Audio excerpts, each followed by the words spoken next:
നടി ആക്രമിക്കപ്പെട്ട കേസിൽ പി.സി. ജോർജിനെ ചോദ്യം ചെയ്യും.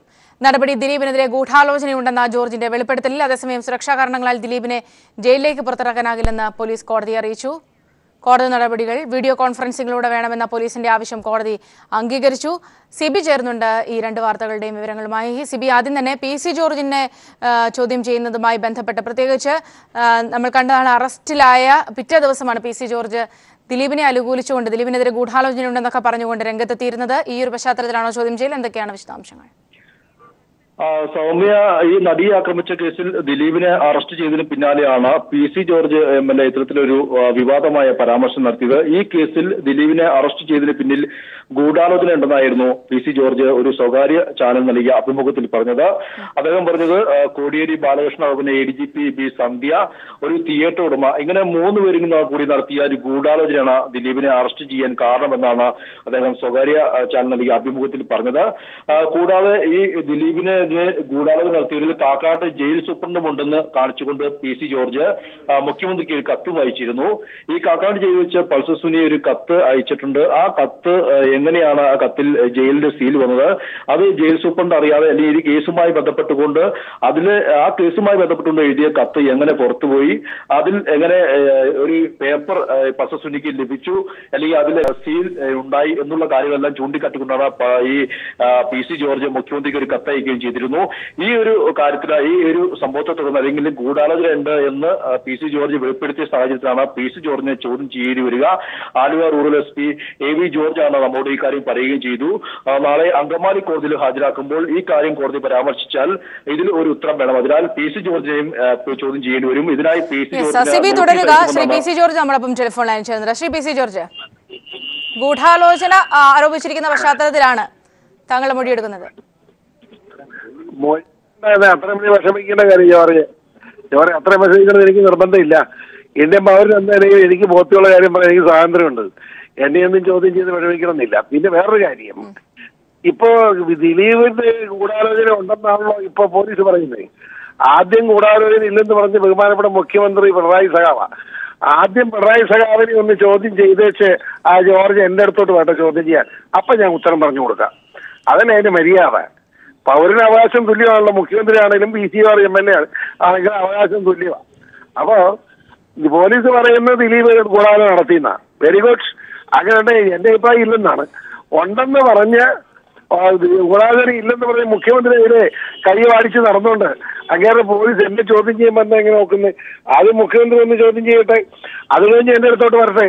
പിന്നെ ഗൂഢാലോചന നമ്മുടെ ദിലീപിന്റെ കേസിലുണ്ടെങ്കിൽ എന്നെ ബോധ്യപ്പെടുത്താമെല്ലാം പോലീസിന് ആഗ്രഹം ഉണ്ടെങ്കിൽ എപ്പോഴെങ്കിലും ഫോണിൽ വിളിച്ചാൽ മതി, വരാൻ പറയാം. ഞാൻ സമയം കൊടുക്കാൻ വന്നാൽ മതി, പറഞ്ഞു കൊടുക്കാം. ഈ ഗൂഢാലോചന, ദിലീപിനെതിരെ ഗൂഢാലോചന നടക്കുന്നുണ്ടെന്ന് താങ്കൾ പറഞ്ഞിരുന്നു. അതുമായി ബന്ധപ്പെട്ട കാര്യങ്ങൾ എന്തെങ്കിലും കൂടുതലായി? എനിക്ക് ബോധ്യപ്പെട്ട കാര്യങ്ങൾ ഞാൻ പറഞ്ഞുകൊണ്ടിരിക്കും. എനിക്ക് തോന്നുന്ന കാര്യങ്ങൾ ഒരു പൊതുപ്രവർത്തക നിലയിൽ ഇപ്പൊ ഈ ഗൂഢാലോചനയിൽ നമ്മുടെ ദിലീപിനെ കൊടുക്കാൻ ഞാൻ പറഞ്ഞ 3 ആളുകൾ ഗൂഢാലോചന നടത്തി കാണുമെന്നാണ് എന്റെ വിശ്വാസം. അത് പറയാൻ സ്വാതന്ത്ര്യമില്ലേ? രാഷ്ട്രീയ പ്രവർത്തകർ അത് പറയും, ഇനിയും പറയും. അതിന്റെ പേരിലൊന്നും എന്നെ മൂക്കിയെത്താനും ഇല്ല. അങ്ങനെ ചെത്താമെന്ന് ഉദ്ദേശിച്ച ജോറെ ഞാൻ അറിയില്ലോ.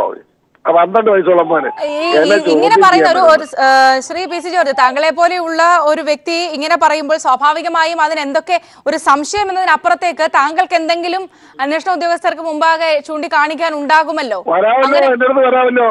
എന്റെ അടുത്ത് വന്നാൽ മതി, ഫോണിൽ വിളിച്ച് ചോദിച്ചാൽ മതി, ഞാൻ സമയം കൊടുക്കാം. അല്ല, അതാ ഞാൻ ചോദിച്ചത്. അങ്ങനെ ഈ ഗൂഢാലോചനയുമായി ബന്ധപ്പെട്ട് എന്തെങ്കിലും കാര്യങ്ങളൊക്കെ വെളിപ്പെടുത്താൻ താങ്കളുടെ പക്കലുണ്ടോ? എന്റെ അടുത്ത് വന്നാൽ എനിക്ക് ആവശ്യമുള്ളതൊക്കെ പറയും, എനിക്ക് തോന്നുന്നതൊക്കെ പറയും. അതിന് എന്നെ പേടിപ്പിക്കാനൊന്നും വരണ്ട, മൂക്കിയെത്താനൊന്നും നോക്കണ്ട. ഇന്ത്യൻ പൗരൻ എന്നതിൽ, പൊതുപ്രവർത്തകൻ എന്നതിൽ, MLA എന്നതിൽ ഏതൊക്കെ കാര്യങ്ങൾ എങ്ങനെയൊക്കെ പറയാം എന്നതിനെപ്പറ്റി എനിക്ക് ബോധ്യമുണ്ട്. ആ ബോധ്യത്തോട് തന്നെയാണ് ഞാൻ സംസാരിക്കുന്നത്. അവിടെ ശരിയാണ്. പക്ഷെ നമുക്കറിയാം ശ്രീ പി.സി. ജോർജ്, ഇങ്ങനെ ഒരു കേസിൽ സ്വാഭാവികമായും താങ്കൾ അങ്ങനെ ഒരു ഗൂഢാലോചന ഉന്നയിച്ചിരിക്കുന്ന പശ്ചാത്തലത്തിൽ ആ ഗൂഢാലോചനയ്ക്ക് ആധാരമായ വിഷയങ്ങൾ എന്തൊക്കെയാണ് എന്ന് കൃത്യമായി പറയുകയല്ലേ വേണ്ടത്? ഈ ആ വിധത്തിൽ ഇല്ല, അതാ ഞാൻ ഉദ്ദേശിച്ചത്. പോലീസുകാരുടെ അടുത്ത് നോട്ടീസ് തന്നാൽ എന്ന് ഞാൻ പറയാൻ സമയം അപ്പൊ വന്നാൽ മതി. അങ്ങനെ പറയാനുള്ള കാര്യങ്ങളുണ്ട്, അങ്ങനെ പറയാൻ കൂടുതലായി കാര്യങ്ങളുണ്ട്. താങ്കളുടെ കേരള സംശയത്തിന് അതിപ്പോ ചാനലിലൂടെ വേണ്ടെന്ന് വേണം. ഈ പീപ്പിൾ ചാനൽ അത് വിഷമിക്കാൻ പോകണം പിണറായി. അല്ല, ചാനലുകളിലൂടെ തന്നെയാണ് താങ്കൾ ആദ്യം ഈ ഗൂഢാലോചന പറഞ്ഞതും. അത് അതെ, അത് തന്നെ ഞാൻ ആ ചാനലിൽ തന്നെയല്ല എല്ലാ ചാനലിലും പറഞ്ഞിട്ടുണ്ട്, ഇനിയും പറയുന്നുമുണ്ട്.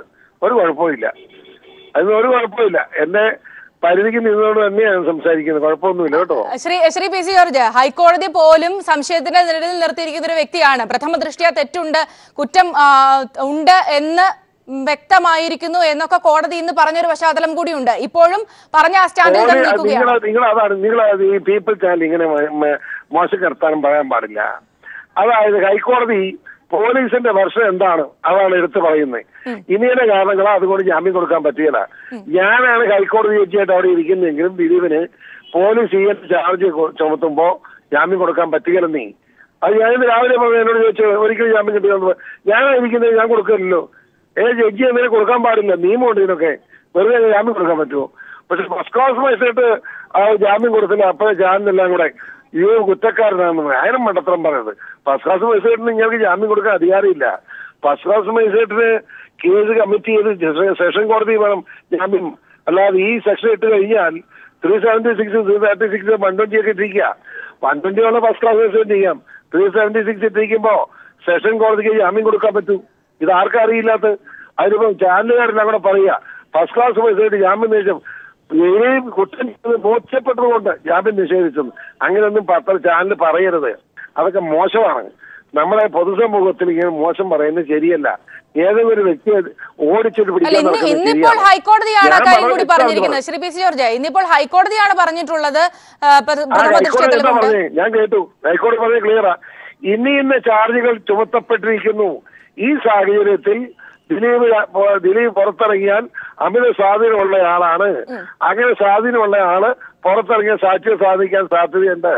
ആ പോലീസിന്റെ ആർക്കും എന്നോട് യോജിച്ചുകൊണ്ട് മറുഭാഗത്തെ ആർഗ്യുമെന്റ് ഉണ്ടായിരുന്നു. ഈ ഡയറക്റ്റ് തെളിവുകളൊന്നും ഡയറക്റ്റ് അല്ല, ഈ ഒരു പ്രതിയുടെ വാക്കുകൾ പ്രകാരം അതൊക്കെ തള്ളിക്കളയുകയും കൂടിയല്ലേ കോടതി ചെയ്തത്. അവിടെയാണ് പറഞ്ഞത്. അതിനെപ്പറ്റിയുള്ള അഭിപ്രായം പറയാം. എന്താന്ന് ചോദിച്ചാൽ ഇത് ജാമ്യത്തിന് മൂവ് ചെയ്യുന്നത് സെഷൻ കോടതിയിലാണ്.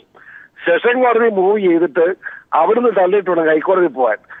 രാംകുമാർ ഒരു നല്ല ക്രിമിനൽ ലോയറാണ് ഹൈക്കോടതി. പക്ഷെ സെഷൻ കേസ് നടത്തിയ അദ്ദേഹത്തിന് പരിചയമില്ല. എന്റെ അഭിപ്രായം അതാ. അതിനെങ്കിൽ സെഷൻ കോടതി പോയി ജാമ്യത്തിന് മൂവ് ചെയ്തിട്ട് അവിടുന്ന് തള്ളിയിട്ട് ഹൈക്കോടതി പോകേണ്ടതായിരുന്നു. അത് തന്നെയാണ് നീലം കേസിന് സ്വാഭാവിക പോലീസ് സ്ട്രോങ് സ്റ്റാൻഡ് സ്വീകരിച്ചാൽ 50 ദിവസമെങ്കിലും 50 ദിവസം വരെ ജാമ്യമില്ലാതെ കിടക്കാനുള്ള സാധ്യതയാണ്. 50 ദിവസം 90 ദിവസം വരെ കിടക്കാനുള്ള സാധ്യതയാണ് ഞാൻ കാണുന്നത്. ആ വസ്തുത നടന്നത്. അതുകൊണ്ട് ദിലീപ് കുറ്റക്കാരനാണെന്ന് പറഞ്ഞ് ഞാൻ സമ്മതിക്കില്ല. ദിലീപ് കുറ്റക്കാരനല്ലെന്ന് പറഞ്ഞാലും സമ്മതിക്കില്ല. അത് സെഷൻ കോടതി വിധി തരട്ടെ, അപ്പൊ പറയാം. ഇപ്പൊ എന്റെ മുമ്പിൽ ഇത് എനിക്ക് വളരെയേറെ ദുരൂഹതയും സംശയം തോന്നുന്നുണ്ട്, അത്ര ഉണ്ട്. ആ സ്റ്റാൻഡ് ഞാൻ ഉറച്ചു നിൽക്കുകയാണ്. അതിനുവേണ്ടി ആര് ചോദ്യം ചെയ്താലും അതിന് ഞാൻ പുല്ല് വിലയെ കൽപ്പിക്കുന്നുള്ളതായിരുന്നു. വളരെ നന്ദി ശ്രീ പി സി ജോർജ് അവസരത്തിൽ ഞങ്ങളോട് പ്രതികരിച്ചതിന്. സിബിയിലേക്ക് ഒരിക്കൽ കൂടി പോവുകയാണ്. സിബി, ഈ ഒരു ഗൂഢാലോചന വെളിപ്പെടുത്തലിന്റെ പശ്ചാത്തലത്തിലാണ് ശ്രീ പി സി ജോർജിനെ ചോദ്യം ചെയ്യാൻ ഉദ്ദേശിക്കുന്നത്. എന്തൊക്കെയാണ് അതുമായി ബന്ധപ്പെട്ട മറ്റു വിവരങ്ങൾ കൂടി? തീർച്ചയായും സൗമ്യ, ഈ ഹൈക്കോടതി പോലും പ്രഥമദൃഷ്ട്യാ തെളിവുണ്ടെന്ന് കണ്ടെത്തിയ ഒരു പ്രതി, അതോടൊപ്പം തന്നെ അന്വേഷണ ഉദ്യോഗസ്ഥർ ഈ കേസിന്റെ ആദ്യഘട്ടം മുതൽ കൃത്യമായി 120B പ്രകാരം ഗൂഢാലോചന വകുപ്പ് ചുമത്തുകയും കൃത്യമായി ഈ ദിലീപ് ഈ കേസിൽ ഗൂഢാലോചന നടത്തി എന്ന് കൃത്യമായി രേഖപ്പെടുത്തുകയും അത് അന്വേഷണ സംഘത്തിന് വ്യക്തമായി മനസ്സിലാക്കുകയും അത് കോടതി, അങ്കമാലി കോടതിയിൽ മാത്രമല്ല ഹൈക്കോടതിയും മനസ്സിലാക്കുകയും ഇതുമായി സംബന്ധിച്ച് 4 വാല്യങ്ങളുള്ള ഒരു കേസ് ഡയറി ഹാജരാക്കുകയും ഇതിൽ ശാസ്ത്രീയമായ തെളിവുകൾ വരെ ഹാജരാക്കുകയും ചെയ്ത സാഹചര്യത്തിലാണ് ഹൈക്കോടതി ഇന്ന് ദിലീപിന്റെ ജാമ്യാപേക്ഷ തള്ളിയത്. ഈ ഒരു സാഹചര്യത്തിൽ കൂടിയാണ് ഈ പി സി ജോർജിനെ പോലെ ഒരു ജനപ്രതിനിധി ഇത്രയും പ്രമാദമായ കേസ്, പ്രത്യേകിച്ച് ഇതിൽ ഇര എന്ന് പറയുന്ന ഒരു സ്ത്രീയാണ്, ആ സ്ത്രീക്ക് പിന്തുണ നൽകുന്നതിന് പകരം മറിച്ച് ആ കേസില് മുഖ്യ പ്രതിയായി നിൽക്കുന്ന ഒരു പ്രമുഖ നടനായ ആ ദിലീപിനെ അനുകൂലിച്ചുകൊണ്ട് ഒരു പ്രസ്താവന ഒരു ജനപ്രതിനിധി നടത്തുമ്പോൾ അത് തന്നെയാണ് ഈ കേസിലെ ഏറ്റവും പ്രധാനമായ, അല്ലെങ്കിൽ അന്വേഷണ സംഘത്തിന് അദ്ദേഹത്തെ ചോദ്യം ചെയ്യേണ്ടി വരിക. എന്തുകൊണ്ടാണ് അദ്ദേഹം ഇത്തരത്തിലൊരു പ്രസ്താവന നടത്തിയത്? ഒരു ചാനലിൽ പോയി അദ്ദേഹം ഇത്തരത്തിൽ വിളിച്ചു പറഞ്ഞപ്പോൾ തന്നെ ഈ ടേപ്പ് റെക്കോർഡിംഗ് ഉൾപ്പെടെയുള്ളവ പരിശോധിച്ച ശേഷം പി സി ജോർജിനെ വിളിച്ചു വരുത്തി ചോദ്യം ചെയ്യുമെന്നാണ് ഇപ്പോൾ നമുക്ക് അന്വേഷണ ഉദ്യോഗസ്ഥൻ Aluva rural SP AB George പറഞ്ഞത്. എന്നാലും ഈ കേസുമായി ബന്ധപ്പെട്ടുകൊണ്ട് 3 പേരുടെ പേരുകൾ തന്നെ വെളിപ്പെടുത്തിക്കൊണ്ടാണ് അദ്ദേഹം ഗൂഢാലോചന നടത്തിയെന്ന് പറഞ്ഞത്. എന്തിന്റെ അടിസ്ഥാനത്തിലാണെന്ന് ഇത് എന്തായാലും പോലീസ് ചോദിച്ചറിയും. മാത്രമല്ല PC ജോർജിന്റെ മകൻ ഷോൺ ജോർജും ദിലീപും തമ്മിൽ റിയൽ എസ്റ്റേറ്റ് ബന്ധമുണ്ടെന്നുള്ള ഒരു ആരോപണവും കഴിഞ്ഞ ദിവസങ്ങളെല്ലാം തന്നെ സോഷ്യൽ മീഡിയയിലും ഓൺലൈൻ മാധ്യമങ്ങളിലും വാർത്ത വന്നിരുന്നു. ഇതിന് പിന്നാലെയാണ് PC ജോർജിന് ഇത്തരത്തിലൊരു നിലപാട് മാറ്റുമെന്നുള്ളത് നമുക്ക് ശ്രദ്ധേയമാണ്. അതുകൊണ്ട് തന്നെ ആ കാര്യത്തിലും ഈ കേസുമായി ബന്ധപ്പെട്ടുകൊണ്ട് ഭൂമി ഇടപാടും പോലീസ് പരിശോധിച്ചിരുന്നു. ഈ ഒരു സാഹചര്യം എല്ലാം തന്നെ ഈ സാഹചര്യത്തിൽ കൂടിയാണ് PC ജോർജിനെ വിളിച്ചു വരുത്തി ചോദ്യം ചെയ്യേണ്ടി വരിക. അതുകൊണ്ട് തന്നെ ഉടൻ തന്നെ PC ജോർജിന് നോട്ടീസ് അയക്കും. PC ജോർജിനെ വിളിച്ചു വരുത്തി ഏത് സാഹചര്യത്തിലാണ് ഇത്തരത്തിൽ പറയേണ്ടി വന്നത്, അല്ലെങ്കിൽ ഇതിനുമായി ബന്ധപ്പെട്ടുകൊണ്ട് വ്യക്തമായ തെളിവുണ്ടെങ്കിൽ ആ തെളിവും ഈ അന്വേഷണത്തിൽ പ്രധാനമായ ഒരു സുപ്രധാന ഘടകം തന്നെയാണ്. അതുകൊണ്ട് ഇവയെല്ലാം ചോദിച്ച് വിശദമായി മനസ്സിലാക്കാൻ വേണ്ടി തന്നെയാണ് PC ജോർജിനെ വിളിച്ചു വരുത്തത് എന്ന കാര്യത്തിൽ സംശയമില്ല. എന്തായാലും Aluva rural SP AV George ഈ കാര്യം വ്യക്തമാക്കുകയും ചെയ്തു. വരും ദിവസങ്ങളിൽ എന്തായാലും PC ജോർജിനെ വിളിച്ചു വരുത്തും. ഈ കാര്യത്തിൽ വ്യക്തമായ ഗൂഢാലോചന ഇല്ല എന്ന് പറയാൻ കാരണം, അല്ലെങ്കിൽ ദിലീപിനെ അറസ്റ്റ് ചെയ്തതിൽ ഗൂഢാലോചന എന്താണെന്നുള്ള കാര്യത്തിൽ വ്യക്തമായ തെളിവ് പോലീസ് ആവശ്യപ്പെടും. അതിൽ സംശയമില്ല. സൗമ്യ, സിബിയാണ് വിവരങ്ങൾ നൽകിയത്.